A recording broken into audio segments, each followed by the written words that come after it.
Hi everyone, this is going to be a short video about significant figures. So what are significant figures? Well, in chemistry, whenever you measure something, you're only measuring it to so much accuracy. So let's say we're measuring something in centimeters using a ruler. We might be able to accurately say that this length is 12.34 centimeters, but we can't go any further than that because the ruler doesn't allow us to. So what significant figures do is they account for that. And the way they account for that is as follows. There's certain rules for significant figures. So the first or rule number one, is that any non-zero integer is always significant. So any non-zero, I should say digit, any non-zero digit is always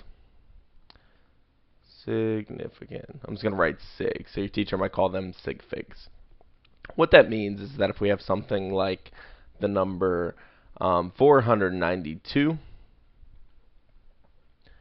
this number would have three significant figures. So, all right, three sig fig.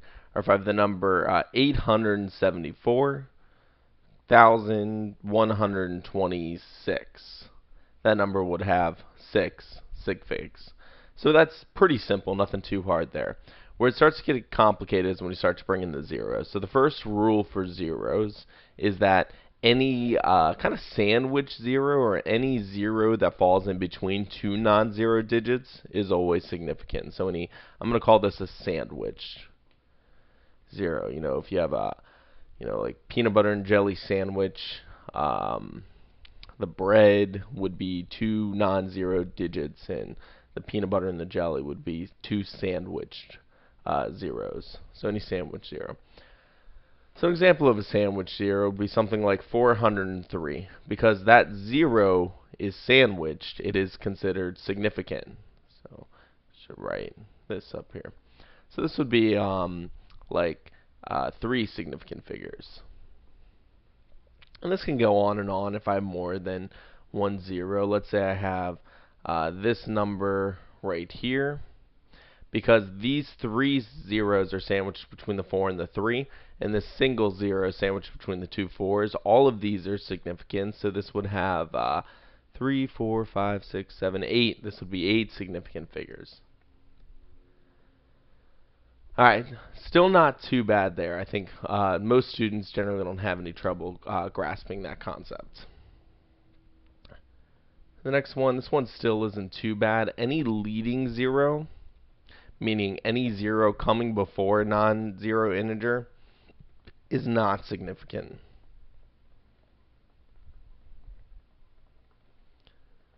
So I'll give you an example of that. If I have the number 00532, those two zeros at the front are not significant. So only 532 would be significant. This would be three sig figs.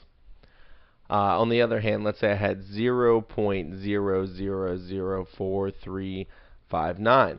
Well, those four zeros coming before the 4 are all leading zeros, so the only significant digits are 4, 3, 5, and 9. So this number would have four significant figures. The next rule is just a little bit more complicated. So if you have what we call trailing zeros. Trailing zeros. These are zeros that fall after the last non-zero integer. Trailing zeros are sometimes significant. We're going to explain exactly what that sometimes means with some examples. So trailing zeros are significant if they fall to the right of the decimal place. So let's say we have the number 4.300. These two zeros here are both trailing, and they fall to the right of the decimal place. Therefore, these zeros are significant. On the other hand, if I switch this up and put a comma here, these zeros are not significant because they are to the left of the decimal place, where the decimal place is not explicitly shown. I'll talk a little bit more about what that means in Rule 5. But this one would just have two sig figs because the zeros are not significant, whereas this one over here had four significant figures. Let's do a couple more examples of this. So let's say I have 0034.8200. Well, keep my decimal, not a comma there.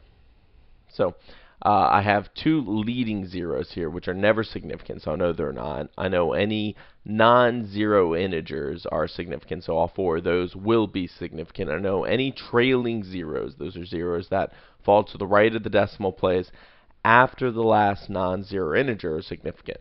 Since these fall to the right of the decimal place, they are significant. So this number would have 6 significant figures. Let's try this number here. So that's 403,000.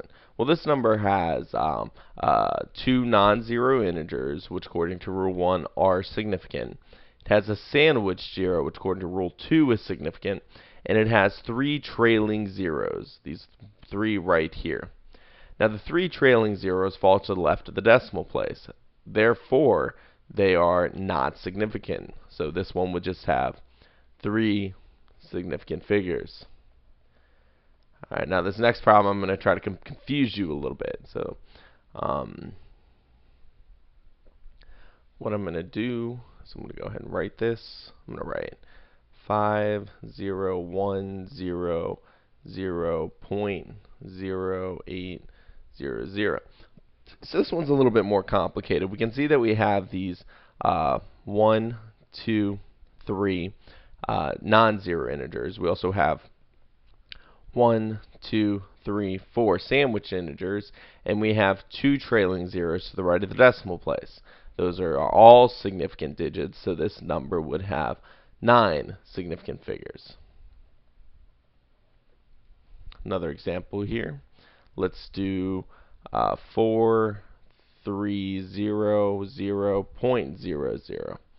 So this is the one that's going to be a little bit difficult to understand. So this 4 and this 3 here, definitely significant. We should know that at this point. These 2 zeros are trailing zeros to the right of the decimal place, so they're also significant. And then these 2 in here, well, before we said that any kind of trailing zero that's to the left of the decimal place is not significant. However, these zeros qualify as sandwich zeros in that they're between 2 other significant numbers. You can't have a space. If one number is significant and another number is significant, whatever is in between them must also be significant. So for that reason, these 2 are significant, and this has 6 significant figures. See how we're doing on time. Okay, I'm going to go ahead and stop this video here.